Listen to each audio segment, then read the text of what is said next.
الحال والشكر على آلائه الشاملة الظاهرة الباطنة.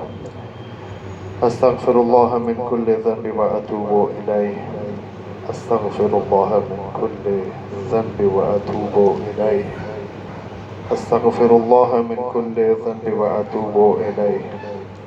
الصلاة والسلام على سيد المرسلين وخاتم النبيين حبيب إله العالمين وعلى آله الطيبين الطاهرين المعصومين الهداة المهديين الذين أذهب الله عنهم الرجس وطهرهم تطهيرا.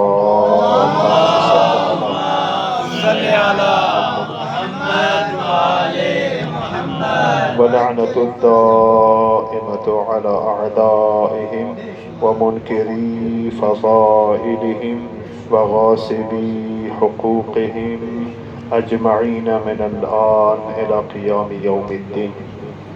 أما بعد فقد قال الله الحكيم وقوله الحق وهو أصدق القائلين.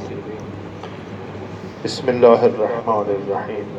فإذا نفخ في الصور فلا أنساب بينهم يومئذ ويتساءلون. پروردگار عالم برادر عزیز کی طرف سے اہتمام کو اپنی بارگاہ میں مقبول و منظور فرمائیں، ان کی توفیقات خیر میں اضافہ فرمائیں، اور جن مقاصد کے لیے پروگرام و اہتمام ہے خداوند تبارک و تعالی اس میں مددگار ہوں انشاءاللہ، اور آپ کی پرخلوص شرکت کو بھی اپنی بارگاہ میں مقبول و منظور فرمائیں، اور سب کے حاجات شرعیہ پوری ہوئی انشاءاللہ، سب کے مرادیں برنا انشاءاللہ، اور یہ لمحہ ہمارے لیے انشاءاللہ نجات کا لمحہ اور سعادت و خیر و برکت کا لمحہ ثابت ہو، دنیا و آخرت کی سعادت نصیب ہو، اور سب دعاؤں بہترین دعا حقیقی دعا کی یا الہ العالمین ہم سب کو تمام اہل ایمان کو لمحات حیات و ممات میں کسی کا محتاج نہ کرنا۔ خالق و مالک یہ دعائیں ہم سب دست بدعا ہے، ان دعاؤں کو اپنے بارگاہ میں خصوصاً برادر عزیز اس اہتمام کے ذرائع جو حاجات شرعیہ رکھتے ہیں، خدایا ان کے پورا ہونے میں پورا فرما کر ہم سب کو سعادت سے ہمکنار فرما۔ دعاؤں کے قبولیت کے لیے درود پڑھیے محمد و آل محمد پر، اللہم صل علی محمد و آل محمد وعجل فرجهم۔ تلاوت شدہ آیات کا تعلق حالات بعد از موت کے بارے میں ہے، اور یہ مجلس اور یہ نشست اصحال ثواب کے لیے ہے، تو اس حوالے سے اس موضوع موت کے حوالے سے اگرچہ یہ تو ماشاءاللہ بہت وسیع موضوع ہے اور اس بارے میں گفتگو ہونی بھی چاہیے، کافی ساری ہونی چاہیے، چونکہ یہ ایسے موضوع ہے کہ پہلو اس کے مختلف پہلو اس قدر وسیع ہے کہ موت کیا ہے، حیات کیا ہے، بعد از موت ہوتا کیا ہے، کس کی موت ہلاکت ہے، کس کی موت شہادت ہے، بوقت موت انسان پر کون سے حالت طاری ہوتی ہیں، اور بعد از موت انسان کے ساتھ کیا ہوتا ہے۔ عالم قبر خود ایک عجیب موضوع ہے، وسیع گستردہ موضوع ہے، اور پھر عالم حشر، عالم نشر اور وغیرہ وغیرہ بہت موضوعات ہیں۔ میں حالت بعد از موت اگرچہ 3 مختصر چیزوں کو سامنے رکھ کر آپ کے ساتھ شیئر کروں گا، اور آپ بھی ماشاءاللہ طالب علم ہیں، ان موضوعات سے آگاہ واقف ہے، بیگانہ نہیں۔ اول یہ کہ موت کا خوف کیا ہے، کیوں ہے، اور یہ بھی ایک موضوع ہے، موت کا خوف۔ اس قدر خوف کیوں ہے مومنوں مسلمانوں کلمہ گویوں کے دل میں، حالانکہ ہم ان کے ماننے والے ہیں جو موت کے ساتھ کہتے رہتے ہیں اور موت کے انتظار کرتے ہیں، موت کی دعا مانگتے ہیں، بلکہ ایسے سے مطالعات میں ایسی شخصیات سامنے آ جاتے ہیں تو مسلسل خدا سے ایک ہی دعا مانگتے ہیں، پروردگارا مجھے بدترین خلائق کے ہاتھوں سے موت عطا فرما، بدترین خلائق، صرف موت نہیں وہ مانگتے ہیں اپنی جگہ پر، لیکن عموماً یہ مخصوص حلقوں میں ہے، اور عمومی طور پر موت کے بارے میں لوگ موت سے خوف زدہ ہے، ایک بات۔ دوسری بات، موت کے بارے میں بے خوفی ہو۔ اصل میں راز یہ ہے، بات یہ ہے کہ سب سے بنیادی وجہ جو سبب ہے وہ بے خبری ہے، بے خبری ہے۔ یعنی اس حوالے سے میں عموماً یہ کہا کرتا ہوں کہ اہل ایمان مومنین نہ بے عمل ہے نہ بد عمل، بلکہ بے خبر ہے، خبر نہیں۔ اگر خبر ہو جائے تو انسان ہر وہ کام انجام دیتا ہے جس کے متعلق اسے علم ہو جاتا ہے۔ مثلا کسی کو پتہ چل جائے معدے کے بارے میں کہ معدے کے لیے یہ چیز مفید ہے اور یہ نسخہ نہایت مفید ہے، اب وہ جیسے بھی ہو تو اس پر عمل کر ہی لیتا ہے۔ یا کسی اور مسئلہ زندگی کی کسی بھی شعبے سے ایسے ہی نا، جس کو پتہ چل جائے کہ یہ میرے لیے ضروری ہے، اس سے مجھے سکون ملنے والا ہے، اس سے مجھے راحت ملے گی، اس سے مجھے نجات ملنے والا ہے، اس سے میرے کاروبار میں اضافہ ہوگا، اس سے مجھے فائدہ ملے گا، اس سے میں میری شہرت میں، میری بلندی میں، میرے رفعت میں، میرے عظمت میں، میرے سکون میں، میرے حکمت میں، میرے دانش میں، میرے بصیرت میں اضافہ ہوگا، وہ فوراً اس چیز کا حاصل کرنے کے لیے وہ چل پڑتا ہے۔ تو بس مطلب یہ ہوا کہ مین مقصد ہے، اصل پرابلم ہے بے خبری۔ جس کو خبر ہو جائے اس کام کی فضیلت کے بارے میں، وہ انسان اس کو کر کے رہے گا۔ جیسے کہ روایت میں موجود ہے، اگر کسی کو پتہ چل جائے کہ آذان دینے کی فضیلت کیا کیا ہے، آذان دینے سے انسان کو کیا کیا خوبی ملتے، وہ کہتے ہیں کہ آذان دینے کی باری نیلے کے لیے ایک دوسرے پر تلوار نکالے کہ آج میں نے آذان دینے، تلوار نکالے۔ یہ بے خبری ہے نا، اور اس بے خبری کے نتیجے میں ہمارے معاشرے میں جو مؤذن ہے اس کو پسترین مقام دیا جاتا ہے، جو بیکار ہے اس کو مؤذن مقرر کرتا ہے۔ حالانکہ مؤذن کا وہ رتبہ ہے اسلام میں، وہ مقام ہے، جب مؤذن حقیقی گلدستہ آذان پہ نہ آ جائے اس وقت زوال بھی نہیں ہوتا۔ آپ سمجھے نہیں؟ جب حقیقی مؤذن گلدستہ آذان پہ نہ آئے تو زوال بھی نہیں ہوتا، وقت عبادت داخل بھی نہیں ہوتا، اور اس کے منتظر رہتا ہے کہ وہ کب آ جائے، تو زمانہ اس عامل کے انتظار میں رہتا ہے، عمل کرنے والے کے انتظار میں رہتا ہے۔ اب عمومی طور پر آپ دیکھیں کہ بدقسمتی سے وہ صورتحال غلط ہے، اور جو مؤذن رکھتے ہیں اس کو 1500 روپیہ دیتے ہیں، پھر اپنے گھر کی جناب صفائی بھی اسے کروا لیتے ہیں، مسجد کی صفائی بھی اسے کروا لیتے ہیں، پھر انجمن کمیٹی کے افراد کے لیے انہوں نے سبزی بھی لانا ہوتا ہے، بچوں کی سکول بھی چھوڑنا ہوتا ہے، سکول سے واپس بھی لانا ہوتا ہے، بل بھی جمع کروانا ہوتا ہے، پتہ نہیں کیا کیا سے کروا لیتے ہیں، اور پھر جب مجلس وغیرہ ہو جائے وہ دروازے پہ بیٹھ کر چوکیداری بھی کرنی ہوتی ہے، فلان وغیرہ وغیرہ وغیرہ۔ حالانکہ اہمیت مؤذن خود امام سے بھی اہم ہے، اہم ہے، خود پیش نماز سے بھی اہم۔ یعنی بلال جب تک آذان نہیں دیتے تھے تو زوال نہیں ہوتا تھا۔ ایک دن لوگ جلدی سے اکٹھے ہو گئے، بیٹھ گئے انتظار میں، اپنے اپنے حساب کے مطابق گھروں سے ٹائم دے کر آئے تھے، بس ان کا مطلب یہ تھا کہ ہم جب پہنچیں گے مسجد میں تو وقت زوال ہو جائے گا، آ کر بیٹھے رہے، نہیں ہو، کافی دیر گزر گئی، کیا ہوا، یہ زوال کے ٹائم نہیں ہو رہا، فلان نہیں ہو رہا۔ اس وقت کسی بابصیرت صحابی نے کہا تھا ابھی تک مؤذن نہیں آیا ہے، جب بلال آئے گا تو پھر زوال ہو جائے گا۔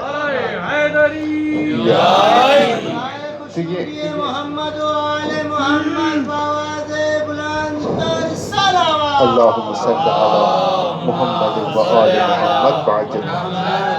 بہرحال مطلب یہ ہے بے خبری ہے۔ اب اس بے خبری ہی کے نتیجے میں ہم موت سے بھی خوف زدہ ہوتے ہیں۔ اگر موت کے ذائقے کا ہمیں پتہ چل جاتا، اگر موت کی حقیقت کا ہمیں معلوم ہو جاتا تو ہم بھی، ہمارے اس وقت جوان بھی قاسم و اکبر کی طرح موت کی تمنا کر لیتے۔ جب پوچھا گیا سید الشہداء نے کہ بیٹا آپ کے نزدیک موت کس طرح کی ہے، کیسی ہے، جب قاسم علیہ السلام اس نوعمری میں اذن جہاد لینے کے لیے آئے تھے تو اس وقت موت کے بارے میں پوچھا کہ بیٹا موت کس طرح ہے تمہارے نزدیک، کہا چاچا جان احلا من العسل، شہد سے بھی زیادہ میٹھی ہے۔ یعنی دیکھیں معلومات اس قدر فاسٹ ہے یہ معلومات کہ وہاں پر موت کے ذائقے کے متعلق بھی وہ بتا دیتے کہ موت کے ذائقہ کیسے ہے نا کہ موت کے ذائقہ کس کو کیا پتا، وہ تو مرنے والا جب مرے گا تو پتہ چلے گا، کوئی اس مرحلے سے جب گزر جائے. لیکن یہ وہ خاندان ہے، تربیت یافتہ خاندان ہے، علم والے خاندان ہے، خاندان سے علم سے ان کے تعلق ہے، مرکز و منبع علم سے ان کے تعلق ہے، ان کا بچہ ہر چیز کے بارے میں جان لیتا ہے. تب تو میدان عمل میں سربستہ کمر بستہ ہمیشہ تیار رہتے تھے. خداوند کریم ہمارے جوانوں کو بھی، ہمارے مومنین کو بھی اسی طرح میدان عمل میں علم و عمل کے اسلحے سے بھرپور مسلح ہو کر ہمیشہ تیار رہنے کی توفیق عطا فرمائے. میں ایک مثال دے کر آپ کی زحمت کو ختم کر لوں گا کہ حالت بعد از موت کے بارے میں. حالت بعد از موت کے خوف کو دور کرنے کا ایک طریقہ معلومات ہے، خبر ہے، علم ہے. جس کو علم ہوگا وہ موت سے نہیں ڈرے گا بلکہ شب و روز وہ موت کے انتظار رہے گا. بطور مثال ایک روایت ہے، ایک دن شیخ بزرگوار، اس زمانے کے شیخ الاسلام، وہ گزر رہے تھے، سفر پہ جا رہے تھے. تو جاتے جاتے اس کے گزر راستہ قبرستان سے ہو کر جانا تھا. جب قبرستان میں پہنچے دیکھا کہ ایک جوان بچہ ہے، ینگ جوان، 9 عمر بچہ ہے، 9 سال ہے، ابھی مونچھے وغیرہ بھی پورے مکمل نہیں، لیکن قبر کی 2 قبروں کے درمیان میں بیٹھ کر مسلسل یہ آیت تلاوت کرتا رہتا ہے اور روتا رہتا ہے. کون سی آیت؟ یہی آیت جو میں نے پڑھ دیا، اذا نفخ فی الصور، جب سور پھونکا جائے قیامت برپا ہونے کے لیے، فلا انصاب بینہم، لوگوں کے درمیان کوئی رشتہ داری قائم نہیں رہتی، نہ باپ ہے نہ بیٹا ہے، کسی کو کوئی خبر نہ ہوگا. حینئذ یتساءلون، اس وقت اس زمانے میں قیامت برپا ہوتے وقت ہر ایک دوسرے سے سوال کرے گا کہ میری مدد کر. وہ کہے گا میں تو خود پھنسا ہوا ہوں، مجھے مدد چاہیے، میں آپ کی مدد کیسے کر سکتا ہوں. یعنی بھائی سے، اولاد والدین سے، والدین اولاد سے، دوست سے، شوہر بیوی سے، بیوی شوہر سے، ہمسایہ سے، ہر جاننے والے ایک دوسرے سے سوال کریں گے. کس چیز کا سوال کریں گے؟ نجات کے سوال، مدد کے سوال، کہ ہم نے دنیا میں کچھ نہیں کیا، دنیا سے کچھ لے کر آئے نہیں ہیں، اب آ کر یہ ہمیں یہاں پتہ چلا کہ کیا ہونا چاہیے. بالکل اس شخص کی مانند میں آپ سے سوال کرتا ہوں، اس شخص کا کیا حل ہوگا جس کے فلائٹ بالکل وقت پہنچ گیا ہو، اس کا پاسپورٹ ویزا وغیرہ سب کچھ جو گھر میں رہ گیا ہو، خود اکیلا اس ایئرپورٹ میں پہنچ گیا ہو، تو کیسا ہوگا اس شخص کے لیے؟ مشکل ہے نا، بہت پرابلم. اب تو انہوں نے فلائٹ اس کا انتظار تو نہیں کرنا ایئرپورٹ والوں نے، ان کا اپنا منصوبہ ہے، اپنا نظام ہے، اپنا اٹھ کر چلے جائے گا. اب اس بندے اب حالانکہ یہ دنیاوی نظام ہے، اب نظام خداوندی اگر دنیا میں انسان بے خبر ہو جائے قبر سے، قیامت کے بارے میں، یہاں پر خوب زندگی کو عیاشیوں میں بے خبری میں گزر رہے، کس وجہ سے؟ اب جب مر جائیں گے تو وہاں پر جائیں گے، جب آنکھ کھل جائے، مولا فرماتے ہیں کہ انسان کوئی بھی ہو وہ نیند میں ہوتا ہے، بیدار تب ہوتا ہے جب اسے موت آ جاتی ہے. الناس نیام، لوگ سب سوئے ہوئے ہوتے ہیں، کوئی بھی ہو، اس مستثنیٰ نہیں، الناس کہا مولا نے، الناس نیام، سب نیند میں سوئے ہوئے ہوتے ہیں. اماتو اذا انتبہوا، جب موت آ جائے، موت کے آنے کی وجہ سے بیدار ہو جائیں گے، پھر دیکھیں گے اوہو ہم نے کیا کرنا تھا، کر کیا آئے ہیں، اب یہاں کیا لانے کی ضرورت تھی، ہم نے کچھ بھی نہیں لایا، دامن عمل خالی ہے، چہرہ سفید ہے، چہرہ کالا ہے، داڑھی سفید ہے، سب کچھ ہم نے کر دیا تھا، کیا ہو گیا، اب یہاں پر ہمیں کیا. ایسا اس وجہ سے یتساءلون، ایک دوسرے سے سوال کرتے پھریں گے مدد کے، امتحان کی. خیر، یہ عالم دین شیخ بزرگوار جب قریب پہنچ گیا، ان کو دیکھ لیا کہ وہ روتا بھی جاتا ہے اور اس آیت کو پڑھتا بھی جاتا ہے. سلام کر دیا، سلام کرنے کے بعد کہا بیٹا شہزادے، میں بھی عالم ہوں، میں بھی آیت پڑھتا جاتا ہوں، لیکن مجھے رونا نہیں آتا. آپ کس طرح روتے ہو یہ آیت کو پڑھ کر؟ میں تو بھی حافظ ہوں، میں بھی عالم ہوں. اس وقت اس جوان نے جواب دے دیا، خدا ایسے ہر جوان کو قرآن شناس بنائے، قرآن کا واقف بنائے، قرآن کا حامل بنائے. اور اس نوجوان نے دعا دے فوراً کہا، هو الذی ابکا و اضحا، خدا وہی ہے جس کو چاہے رلاتا ہے، جس کو چاہے ہنساتا ہے. تیرا معاملہ خدا کے ساتھ ہے، معاملہ کہ تو اپنا معاملہ خدا کے ساتھ ٹھیک کرو. خدا ہی ہے جس کو چاہے معلومات دے رولائے، توفیق دے رونے کی. یہ رونے کی توفیق سب سے بڑی توفیق ہے، سب سے بڑی توفیق ہے. افسوس ٹائم نہیں، ورنہ میں وہ آپ کے سامنے معلومات شیئر کرتے کہ رونے سے کیا کیا ہوتا ہے، کیا کیا ملتا ہے انسان کو. بس مختصر یوں عرض کروں، اگر ایک شخص، ایک انسان پوری زندگی میں بے خبری میں گزر جائے، کچھ نہ کرے، اگر آثار موت ظاہر ہونے سے پہلے خدا اسے رونے کی توفیق دے تو ساری زندگی کی کمی اس ایک قطرہ آنسو سے پورا ہو جائے گا انشاءاللہ، پورا ہو جائے گا. بہت سے واقعات موجود ہیں. تو پھر اس نے کہا یہ کس طرح ہے کہ آپ روتے ہیں؟ کہا هو الذی ابکا و اضحا. آگے پوچھ لیا کہ یہ دونوں قبریں جن کے درمیان آپ بیٹھے ہوئی کن کی قبر ہے؟ کہا کہ ایک میرے ماں کی قبر ہے اور ایک میرے باپ کی قبر ہے. پھر وہ تیسرے سوال کیا، کہا شہزادے کس کو یاد کر کے زیادہ روتے ہو، ماں کو یا باپ کو یاد کر کے روتے ہو؟ اس وقت جلال آیا جوان کو. کہا اے بے وقوف بوڑھے، تو کس طرح کی بے وقوفانہ احمقانہ سوال کرتے ہو مجھ سے؟ کہا بیٹے میں نے کون سی بے وقوفی کی ہے، میں نے حقیقت پوچھی کہ آپ کو یاد کس کی یاد زیادہ آ جاتی، باپ کو یاد کر کے روتے ہو یا ماں کو؟ اب جواب سنیں جوانو، جواب سنیں. جواب دے دیا اگر میں اپنے آپ سے فارغ ہوتا تو میں ماں باپ کو یاد کر کے روتا، میں اپنے حالت سے فارغ کہاں ہوں؟ میں اپنے آپ کو بخشوا لیتا، فارغ ہوتا، حساب و کتاب میں کامیاب ہوتا، کامیابی کے سند ملتی تو تب میں ان دونوں کو یاد کر کے روتا. کہا حالت تو یہی معلومات ہے کہ اب ان کیوں رونے آئے ہیں؟ کہا ان کے رونے نہیں آیا بلکہ اپنی کم خدمتی کے لیے معافی مانگنے آیا ہوں یہاں. ان کے لیے کچھ کرنے تو نہیں ہے، میں اپنے لیے. کہا آپ اپنے کے لیے اس عمری میں اپنے کون سے اتنا بڑا گناہ کر دیا ہے؟ کہا بندے گناہ کی بات نہیں ہے، میں گناہ کی بات نہیں کرتا. توجہ فرمائیں ذرا، میں گناہ کی بات نہیں کرتا. اس بندے کا کیا حال ہوگا جس کو 4 سخت ترین مراحل، دشوار مراحل درپیش ہو، جس کو 4 سخت ترین مراحل سے گزرنا ہو، اس کا حال کیسا ہوتا ہے، کیسا ہونا چاہیے؟ تو شیخ صاحب نے پوچھ لیا بیٹا وہ 4 حالتیں کون سے حالتیں ہیں؟ کہتے پہلے حالت یہ ہے جس کو جان کنی کی حالت درپیش ہو، حالت نزع، حالت نزاع کی سختیاں درپیش ہو. اب اس کو رونا نہیں چاہیے تو کیا کرنا چاہیے؟ رونا نہیں چاہیے تو کیا کرنا چاہیے؟ جس کے بارے میں قرآن فرما رہا ہے، کیا فرما رہا ہے؟ فرما رہے ہیں فَلَوْلَا إِذَا بَلَغَتِ الْحُلْقُومَ وَأَنْتُمْ تَنْظُرُونَ. جب روح نکلتے تمہارے سینے تک پہنچ جائے اس وقت تم دیکھتے رہ جاؤ گے. کیا مطلب؟ مجھے کیا کرنا چاہیے تھا اس حال کے لیے، میں نے کیا کرایا ہے؟ دیکھتے رہ جائیں گے. یہاں پر بھی ایک فلسفہ موجود ہے. عموماً ایک سوال ہوتا ہے کہ مردہ جب مر جاتا ہے آنکھیں کھلی کیوں رہتی ہیں؟ وہ ایک الگ تاثر اگر بیان کر جاؤں تو ٹائم سارا اسی میں گزر جائے گا. خیر انشاءاللہ درود پڑھیے محمد و آل محمد پر. اللہم صلی لہذا فرمائے جس کو حالت نزع یا حالت نزاع یا تلخی یا جان کنی کی تلخی درپیش ہو تو کیا کرے روئے؟ کہا دوسرا مرحلہ، کہا جس کو تاریخی قبر، تنہائی قبر کا معاملہ درپیش ہو نہ روئے تو کیا کرے؟ اتنے آرام دہ جگہ کو چھوڑ کر مٹی والے گھر میں جانا جہاں کوئی لائٹ، کوئی ساتھی، کوئی انتظام نہیں، کوئی وسعت بھی نہیں، زیق تنگ تو کیا کرے؟ یہ دوسری بات. تیسرا مرحلہ کہا جس کو میدان حشر و نشر میں حاضر ہو کر حساب و کتاب دینا ہو وہ نہ روئے تو کیا کرے؟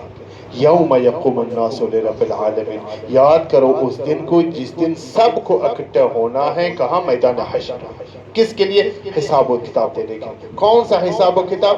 فَمَن يَعْمَلْ مِثْقَالَ ذَرَّةٍ خَيْرًا يَرَهُ وَمَن يَعْمَلْ مِثْقَالَ ذَرَّةٍ شَرًّا يَرَهُ. دیکھیں اب نہ روئے تو کیا کرے؟ چوتھا مرحلہ کہا جب جہنم کے اوپر سے پوری صراط سے گزرنا ہو جس کو تو کو نہ روئے تو کیا کرے؟ قرآن مجید فرماتے ہیں وَمَا مِنْ أَحَدٍ مِّنْكُمْ إِلَّا وَاحِدٌ مِّنْكُمْ وَكَانَ عَلَى رَبِّكَ حَتْمًا مَقْضِيًّا. تم میں سے کوئی ایسا نہیں ہوگا مگر کہ پوری صراط جو جہنم کے اوپر سے گزرنا ہوگا. اب وہاں پر حساب کتاب کا موقع.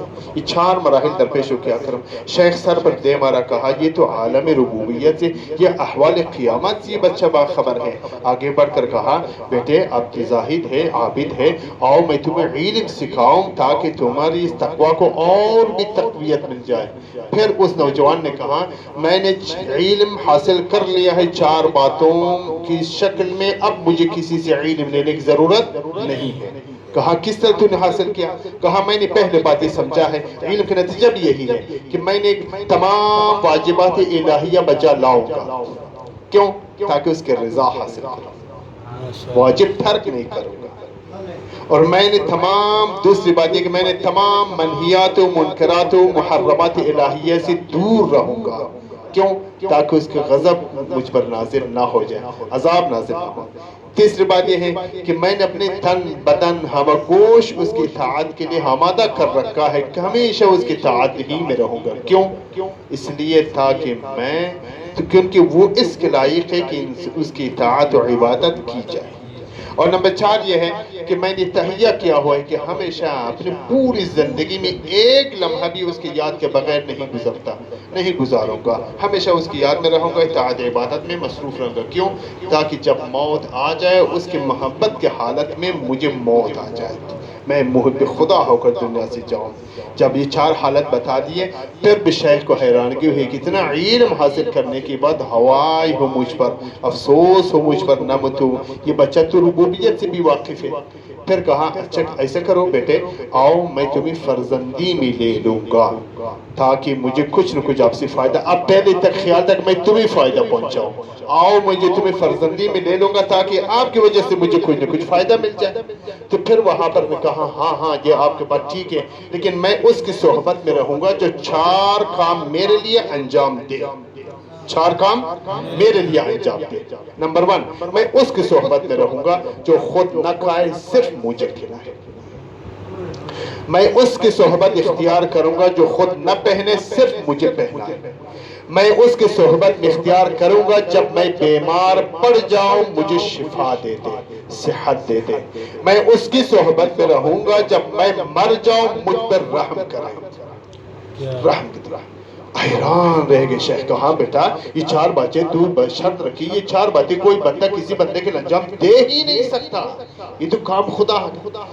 تو پھر جوان نے کہا اے شیخ کیا یہ خلاف اخلاق نہیں، خلاف عقل نہیں، خلاف دستور نہیں، خلاف مروت نہیں کہ شفا کھلائے وہ مجھے، پہنائے وہ مجھے، شفا وہ مجھے دے دے، رحم کروں جنت وہ مجھے، مر جاؤں جنت وہ عطا کرے. گویا کہ دنیا و آخرت کے سارے نعمتیں اس کی طرف سے ہوں، میں آپ کی صحبت میں رہوں، ماشاءاللہ آپ کی صحبت میں رہوں.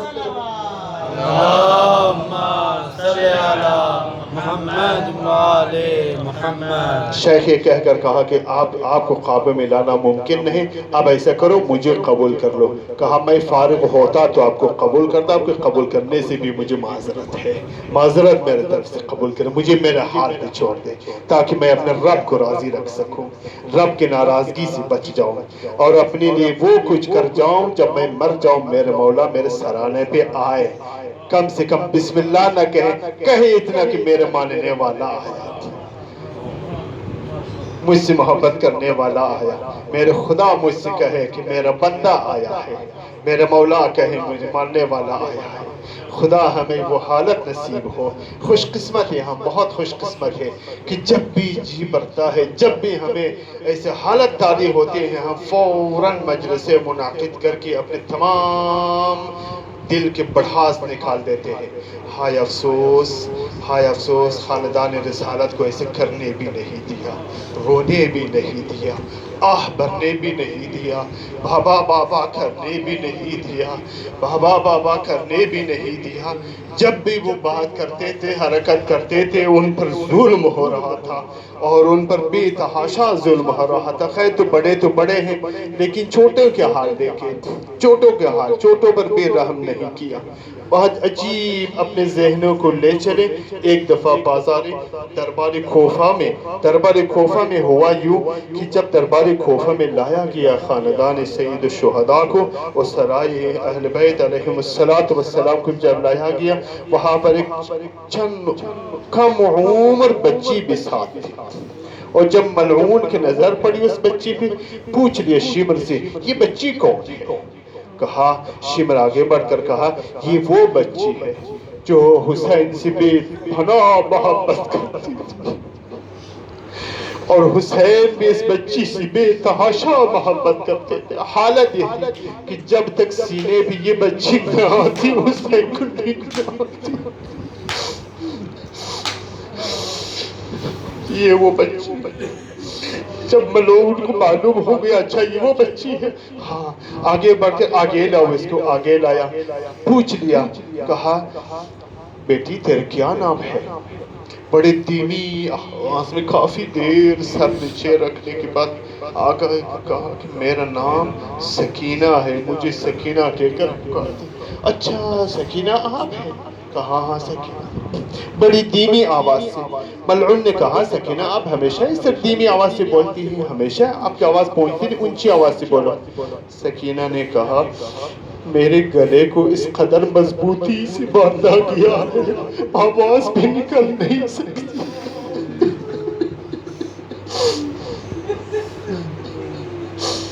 ملعون نے حکم دیا گردن چھوڑ دو، کھول دو.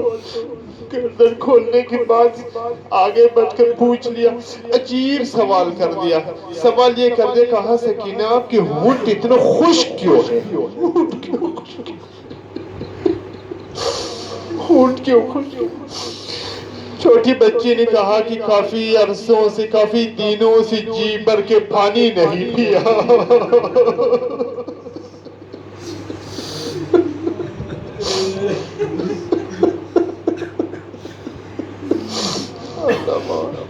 اللہ اکبر. ہاں البتہ چاچا عباس پانی لینے گئے تھے، لیکن ماں کہہ رہی ہے، ماں بتا رہی کہ چاچا عباس وہاں پر وہ کوثر پہ گیا ہوا ہے، ابھی واپس نہیں آئے گا.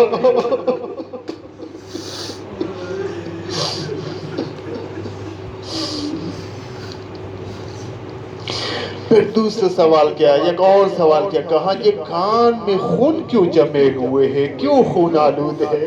روتی ہوئی کہا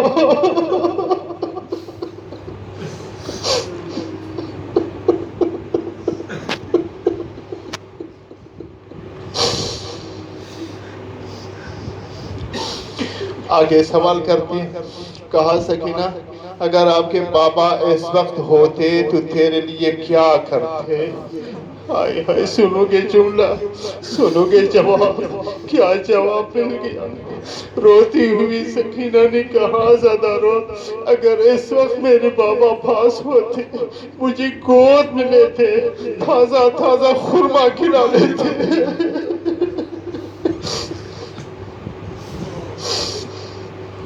ملعون نے ظلم کا انتہا کر دیا، تشت آگے کر دیا. کہا سکینہ میں نے بھی تازہ تازہ خرمے منگوا لیے، کھاؤ گے؟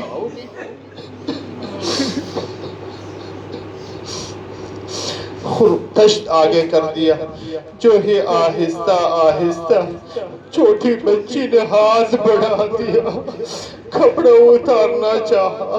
کپڑا اتار کر رضاداروں کیا دیکھا؟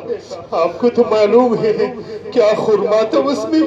نہیں بابا کو پوری طرح سر دیکھا.